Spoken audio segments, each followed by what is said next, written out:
जैसे जैसे हम अपनी टोक्यो पर आगे बढ़ते जा रहे थे, चढ़ाई और ज्यादा सीधी खड़ी और मोड़ और ज्यादा तीखे होते जा रहे थे। पर हम भी पीछे हटने वालों में से नहीं थे।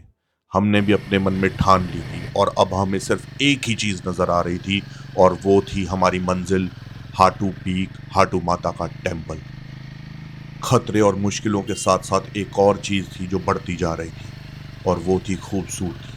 खूबसूरती इस हरियाली की, खूबसूरती इन बड़े बड़े ऊंचे ऊंचे घने देवदार के पेड़ों की, खूबसूरती इन घाटियों की, खूबसूरती इस खाई की भी, और खूबसूरती उस ठंडी गहरी छाँव की जो बार बार आ रही थी और हमें एक ठंडी, सुगंधित और फ्रेश सांस से भर दे रही थी। हमारे दिल, मस्तिष्क, फेफड़े, सारे अंग एकदम फ्रेश फील कर रहे थे, और हम में भर चुकी थी एक नई एनर्जी, एक नई ऊर्जा, एक नई उमंग ऊपर पहुंचने की, हाटू पीक तक, और दर्शन करने की हाटू माता की। अब हमें नहीं लग रहा था हमें कोई भी मुश्किल रोक पाएगी या हमें कोई भी मुसीबत रुकने के लिए मजबूर कर पाएगी। हम इन खूबसूरत नज़ारों को अपनी आंखों में समेटते हुए अपने सफ़र पर बढ़ते रहे और अपनी मंजिल के और नज़दीक पहुंचते रहे।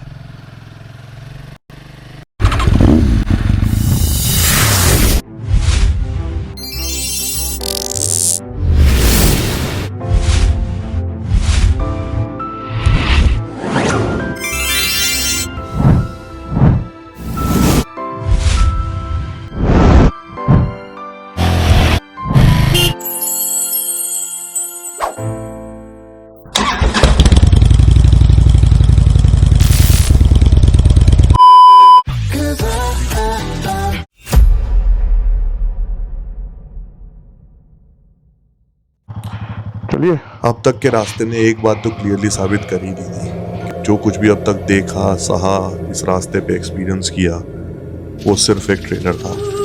पिक्चर तो अभी बहुत सारी बाकी थी, और आप विश्वास कीजिए, जो आने वाली फिल्म थी पूरी, वो फुल ऑफ थ्रिल और फुल ऑफ एडवेंचर होगी।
टेम्परेरी स्ट्रक्चर्स आ रहे हैं जो आपको दिखाई दे रहे हैं। इनको देख के ये कहना मुश्किल है कि ये लोग यहाँ पर रहते हैं या ये शॉप्स बना रखी हैं टूरिस्ट के लिए, बिकॉज ये ऑलमोस्ट सभी बंद नज़र आ रहे हैं। आवारा पागल दीवाने सब रोड पे।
हर मोड़ एक अंधा मोड़ है, उसके पार देख पाना बिल्कुल ही नामुमकिन है।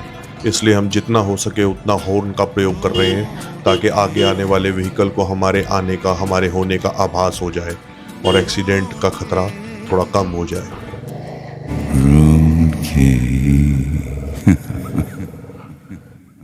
इसको जाने दे।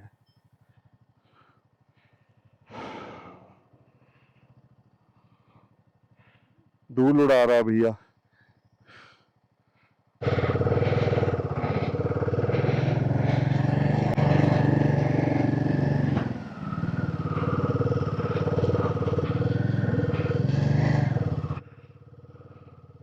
रास्ता इतना संकरा है कि सामने से आने वाली गाड़ी को रास्ता देने के लिए हमें बाइक को साइड में रोकना पड़ता है।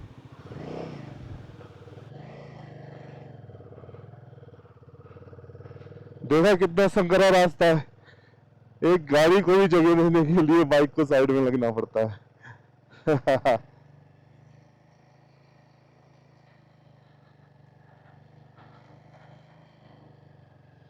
ठंडा ठंडा मौसम, हॉर्न बजाते चलो भैया ताकि पता चले कोई आगे है या नहीं, और उसे भी पता चल जाए कि हम आ रहे हैं, क्योंकि कई बोर्ड एकदम ब्लाइंड है, कुछ नहीं दिखता उनके आर पार के सामने कौन आ गया। और जो लोकल गाड़ी वाले हैं, यहीं के रहने वाले आसपास के, वो बिल्कुल भी हॉर्न का इस्तेमाल नहीं करते। कोई 1-2% करता है, नहीं तो चुपचाप चलते हैं। तो सावधानी हटी और दुर्घटना घटी वाली सिचुएशन पे नहीं करना चाहिए। इसको जाने दो, क्योंकि ये यहीं का एचपी वाला है भैया। भाई साहब क्या व्यू है, क्या घाटी है, नीचे देखते ना चक्कर आने लगते हैं। एक्चुअली में इतनी ऊंचाई पे हैं हम। चलो बहुत, मतलब this is the highest peak of Shimla district in Himachal Pradesh, Hatu peak, जिस पे अब हम चढ़ रहे हैं। और हाटू पीक पे है हाटू माता का मंदिर, जिसमें अभी भी करीबन 2.5 किलोमीटर का डिस्टेंस बचा है और एकदम स्टीप सीधी चढ़ाई है। और व्यू देखो यहाँ से, क्या शानदार व्यू है। मुझे तो ऐसा लग रहा है पूरा हिमाचल नीचे बोना दिख रहा है, सब पहाड़ियां नीचे बोनी दिख रही हैं। पीछे गाड़ी आ रही है, इसे जाने देते हैं, फिर चलेंगे।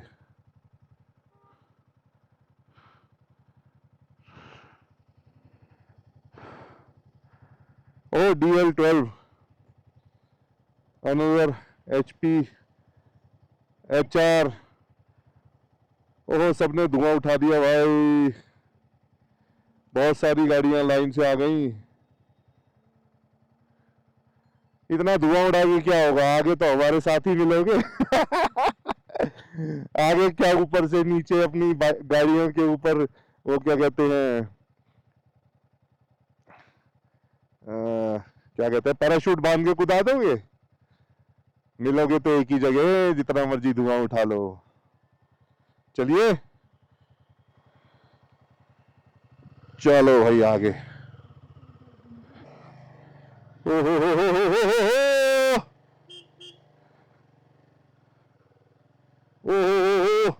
Extreme adventure. अरे बाबा ये क्या हो गया, इतनी ऊंचाई पे ट्रैफिक जैम। ये रास्ते सिर्फ इंसानी हौसलों का ही इम्तिहान नहीं लेते हैं, बल्कि उन मशीनों और गाड़ियों जिन पे इंसान चढ़ के यहाँ तक आता है, उनका भी पूरा टेस्ट लिया जाता है। ये देखिए टाटा हैरियर, इसके कुत्ते फैल हो गए। तुमसे भी नहीं चला जा रहा। इधर उधर हो रही हो। हवा में उड़ रही है दीपा। बाई गॉड, कोई भरोसा कर सकता है इतना भारी इंसान हवा में उड़ जाए। यहाँ से हम आए हैं। I'll be walking for another 1 kilometer.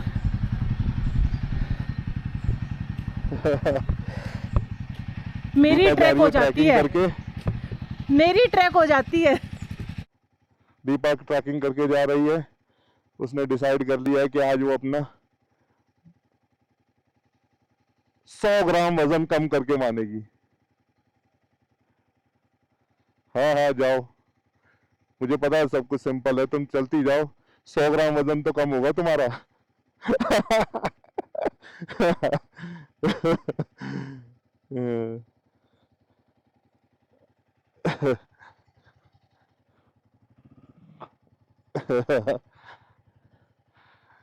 बड़ी जबरदस्त पार्किंग करी आपने।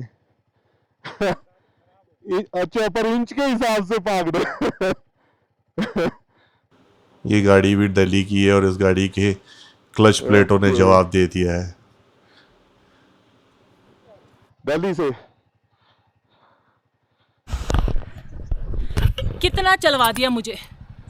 सामने वाला मोड़ बहुत ही ज़्यादा तीखा और सीधा इंक्लाइन खड़ा था, इसलिए दीपा ने उसका पैदल वॉक करके पार करने का फैसला किया।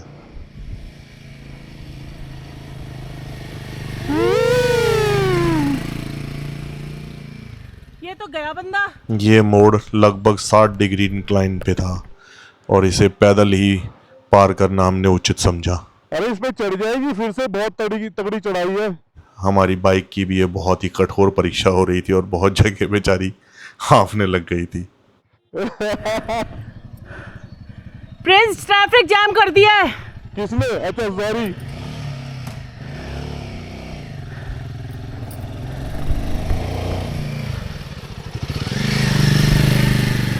भाई ऊपर चले जाओ। अब तो सब्सक्राइब कर लो प्रिंस चौधरी फॉर लाइफ।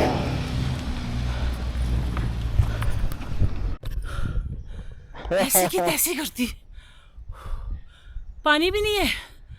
चलो भाई चलते फिरते, लोग कहेंगे बुढ़ापा आ गया। वो गाना है ना जिसमें देवानंद गा रहा है, हर फिक्र को धुएं में उड़ाता चला गया। तो हम भी अपनी टेंशन को हंसी मजाक में उड़ा रहे थे और उसे अपने ऊपर हावी नहीं होने दे रहे थे।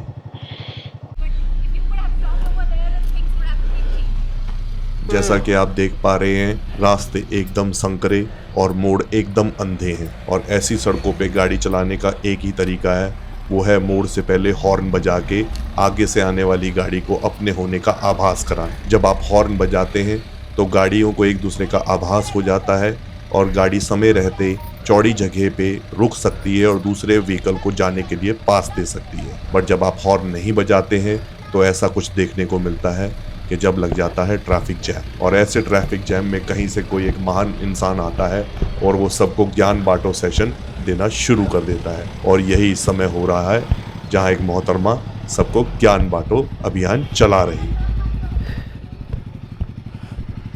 चलते रहो जाओ आगे जाओ।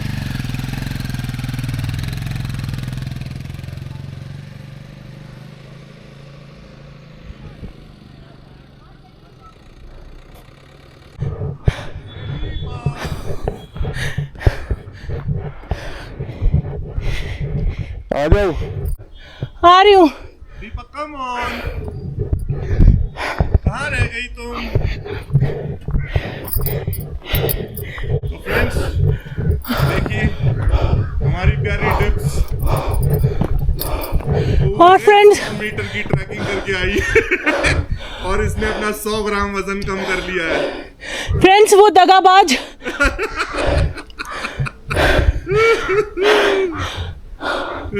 आ रही हूँ यार। ये है डिप्स, वो है पिप्स। स्टीप इंक्लाइन पे आपको स्पीड भी बना के रखनी है और साथ ही साथ आपको तीखे मोड़ पे बाइक को काटना भी है। तो ऐसे में बैलेंस को बनाए रखना बेहद ज़रूरी है और मोड़ इतने ज़्यादा छोटे और चढ़ाई इतनी ज़्यादा स्टीप थी कि वो बनाने में काफ़ी मशक्क़त करनी पड़ रही थी। तो हमने बेहतर यही समझा कि इसको एक एक करके पार करें, यानी डिप्स उतर जाए, वॉक करके पार करे और मैं बाइक को इन मोड़ से आगे ले चलो। क्योंकि वो कहते हैं ना, बहादुरी और बेवकूफ़ी में कोई ज़्यादा बड़ा अंतर नहीं होता, सिर्फ बाल बराबर अंतर होता है। कितनी गलत तरीके से आते हैं ना, एकदम आने के बाद बजाते हैं। हाँ, HP की गाड़ी होगी। आज सही हमारी बाइक राइडिंग के क्या कहते हैं स्किल्स टेस्ट हो रहे हैं। सिंगल के लिए इतना चलाना मुश्किल नहीं है या हैंडल करना मुश्किल नहीं है जितना एक पिलियन राइडर के साथ, और वो भी फुली लोडेड बाइक जो मोर देन 500 केजीज वे कर रही है इस समय। दोनों क्या कहते हैं राइडर्स और अपने खुद के वेट 250 किलो और लगेज के साथ।